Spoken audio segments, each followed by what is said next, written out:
तो हमारे पास कुछ क्वेश्चन है, ग्रामर क्वेश्चन होंगे, बिल्कुल क्लास 12 एग्जाम के बेस पर होंगे। बहुत इंपॉर्टेंट क्वेश्चन है, हर एक क्वेश्चन पर पूरे फोकस के साथ आप सॉल्व करते भी चलेंगे और देखते भी चलेंगे। जो क्वेश्चन ना बन पाए कॉन्सेप्ट के साथ हम कोशिश करेंगे। यहाँ पे पहला और ट्रिक भी रहेगा इफ। याद करें नरेशन का क्वेश्चन जब आप बनाते थे तो इफ या वेदर का प्रयोग होता है। तो ये मेरा पास्ट है तो ये भी मेरा पास्ट बनेगा। जैसे आपने पढ़ा था ना, ही सेड, ही टोल्ड में, सेड टू को टोल्ड में बदल देते हैं। तो जब ये मेरा नरेशन का क्वेश्चन यस नो इंट्रोगेटिव होता है तो हमें इफ में बदल देना पड़ता है। तो यहाँ पे प्रयोग मेरा क्या होगा, यस नो इंट्रोगेटिव, उसमें पूछा जाता है तो आस्क्ड का प्रयोग होगा। मेरा आंसर ही आस्क्ड होगा। जैसे अगर इस पे एग्जांपल करते हैं, जैसे अगर होगा ना, ही सेड टू मी, ऐसे कर कर, और यहाँ पे बोलेगा क्या कि आर यू मोहन, क्या आप मोहन हो, यस नो इंट्रोगेटिव बनेगा। तो आप कैसे बनाते हैं ना, ये यस नो इंट्रोगेटिव है तो इसको आप बदल देते हैं आस्क्ड में। तो हम बदलेंगे ही आस्क्ड मी। और ये डबल इन्वर्टेड कोमा के लिए या तो आप इफ यूज करते हैं या तो वेदर यूज करते हैं। तो हम यूज करेंगे यहाँ पे इफ। अब यू कहां जाएगा घूमने, तो यू जाता ऑब्जेक्ट के पास, यहाँ पे बन गया आई। अब इसके बाद हमें वर्ब को यूज करना पड़ता है क्योंकि हमेशा से इनडायरेक्ट असर्टिव बनता है। तो ये क्या, ये पास्ट होने की वजह से ये भी पास्ट बनेगा। तो आई वॉज मोहन, आपका ये प्रयोग बनेगा। तो देखिए इफ का प्रयोग देख ले कैसे बना है। तो ये पास्ट होने की वजह से यहाँ पे भी हमें पास्ट वर्ड यूज करना है, लेकिन ये इंट्रोगेटिव को बना है, यस नो इंट्रोगेटिव। तो यस नो इंट्रोगेटिव में पूछा जाता है ना सवाल, इसीलिए हम आस्क्ड का प्रयोग करेंगे और ये मेरा ये आंसर होगा। चलो देखते हैं तो सेकंड मेरा क्वेश्चन क्या बनता है।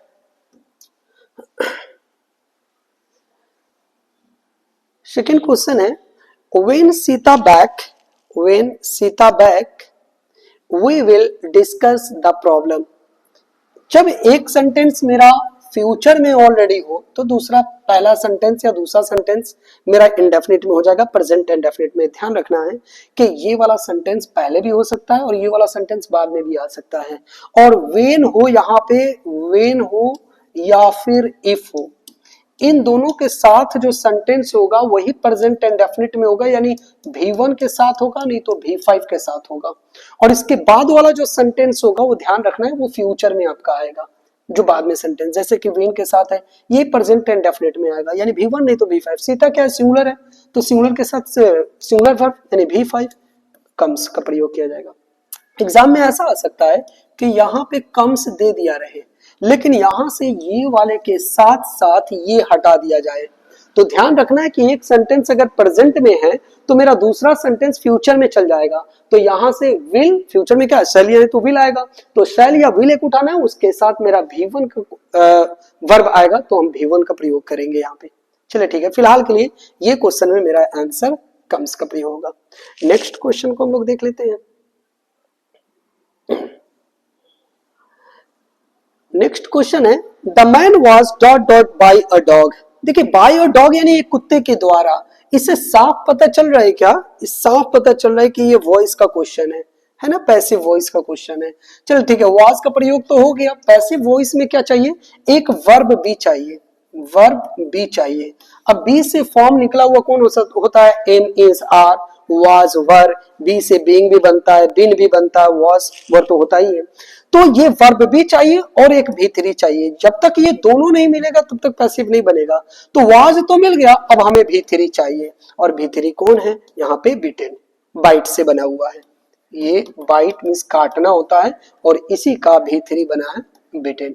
The man was bitten by a dog, एक कुत्ते के द्वारा एक व्यक्ति को काटा गया, यानी एक कुत्ते ने व्यक्ति को काट लिया। चले तो नेक्स्ट मेरा क्वेश्चन होगा 4 नंबर। तो यहां पे है I dot dot speak English, I dot dot speak English. अब देख ले यहाँ पे कौन सा वर्ड यूज होना चाहिए। अब अगर आई के साथ डज वर्ड यूज करे तो होता नहीं, ये तो गलत है। हैव यूज कर सकता है, के साथ हैव लगता है, लेकिन हैव के साथ V3 का प्रयोग होता है। हैव के साथ V3 का प्रयोग तो V1 है।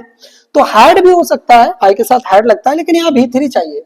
किसके साथ, यानी कि हैव, हैज, हैड।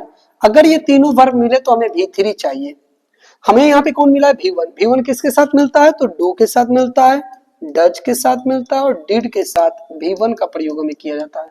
तो यहाँ पे डज तो सूट नहीं करेगा आई के साथ, डू यूज करेगा। तो I do not speak English, मैं अंग्रेजी नहीं बोलता हूं, ये प्रयोग हो गया। चलिए क्वेश्चन नंबर 5 में देखते हैं। स्मार्ट बोर्ड थोड़ा हमको कम चलाने आता है मुझे, इसके वजह से थोड़ा सा परेशानी हो रहा है, धीरे धीरे सब ठीक हो जाएगा। क्वेश्चन नंबर 5 में चलते हैं। राइट, जब तक के लिए आप सॉल्व करें। Question number 5, I am dot dot my bed. अब देखिए एम, इज, आर, वाज, वर के साथ हमें V4 का प्रयोग करना पड़ता है जब यह व्यक्ति कोई काम कर रहा हो। तो हमें क्या है ना, I am making my bed, मैं अपना बेड कर रहा हूं, मतलब बेड ठीक कर रहा हूं, है ना। चलिए ठीक, क्वेश्चन नंबर ये तो बहुत आसान था। नेक्स्ट क्वेश्चन को हम लोग देख लेते हैं। Question number 6, question number 6, dot dot is bad for health, है ना। यहाँ पे जिरंड लेसन का क्वेश्चन है। अगर ध्यान रखेंगे, अगर यहाँ पे कोई वर्ब मेरा सब्जेक्ट बनना चाह रहा है, ऐसे तो वर्ब सब्जेक्ट नहीं बनता है, लेकिन अगर वर्ब के रूप में अगर आपको सब्जेक्ट बनना चाह रहा है, क्योंकि सब्जेक्ट नाउन एंड प्रोनाउन बनता है, तो ये वर्ब ना वर्बल नाउन बन जाता है। जो वर्ब सब्जेक्ट के रूप में आते हैं वो वर्बल नाउन बन जाते हैं। तो ध्यान रखना है क्या, कि अगर यहाँ पे सब्जेक्ट के रूप में वर्ब आता हो तो ध्यान रखना है कि वर्ब आएगा तो ये सब्जेक्ट के रूप में वर्ब आएगा। तो यहाँ पे दो हो सकता है, या तो टू के साथ एक V1 करना पड़ेगा, या तो आपको यहाँ V4 करना पड़ता है। तो यहाँ पे मेरा स्मोकिंग, ये मेरा ठीक ठाक चल रहा है।